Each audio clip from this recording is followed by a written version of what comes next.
Tribunal absolve arguido inicial TDCPE, TV, AAM, nebe momento ne hala processo de identificação ba Matebian José Bernardo. Tribunal Judicial Primeira Instância de Quarta ne halo leitura acordão ba caso José Bernardo nebe mate e sela Comando Polícia Nacional Timor-Leste município dele e a fulan setembro tina ringo rua runulu recém rua e acordão ne tribunal decide absolve arguido membro penitele na entolo ne o inicial TCPE TV AAM, o crime sequestro, o Código Penal Timor-Leste, artigo atucida ne nulo, no la selo taça ba justiça. Tambatuir tribunal atuação membro penitele na entolo ne la viola lei, no la prática crime ruma, tamba atuação ba José Bernardo tuir procedimento legal, no ne la ia provas atu condena arguido sira ba crime sequestro. No ne assistente Ministério Público, o Matebian José Bernardo lamenta a decisão tribunal ne. Também ne parte se atama fale recurso ba tribunal ou de continua caso ne. Senti susceptíveis, tamba decisão ne bema correm tribunal primeira instância dele hatung ne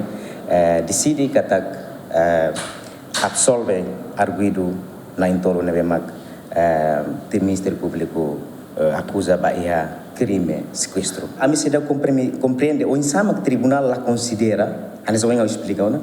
O insama que tribunal la considera ação ser negoto no dar crime sequestro. Anesso oi, cair niamos la tuirdala, la ia botuto ne bema ka hatudu kataknia tu halo ação hasuru itania autoridade de polícia e idane hoto tribunal bele considera idane laos bot ne bema ka tu bele sai baia prensa crime da sequestro nenia também mak família sem tristezas também lakonoan ami hingga tak decisão ne se lori responsabilidade da justiça laos de ba aminia emanebe ami hadomi família ninia wanane mas be ba princípio justiça no dignidade humano idane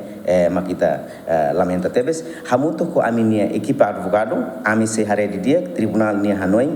no considera opção legal outro nível disponível, inclui recurso. A mim escolhi uma parte do Ministério Público e o Ministério Público rascamos concorre e daí se tem que halo recurso a sua decisão e daí. Antes ne Ministério Público acusa arguido membro penitele na entolo ne ba crime sequestro ho pena prisão tina lima tamba momento ne ba arguido AASG no dar polícia investigador ba foti Matebian José Bernardo e hania uma o de bahalo identificação e a comando penitele dele no entrega Matebian José Bernardo ba arguido TV onde detém a cela durante oração recém-ruane, lá tuir procedimento legal, tamba detenção ne, fora husi flagrante delito. Tuir observação GMN a sala julgamento, a foi em tribunal forçai decisão ne, família Matebian José Bernardo haloqueiras reação, a soro membro penitele na entolo, o juiz nebe forçai decisão ne. Santina de Jesus, Jacinto Fuca, GMN.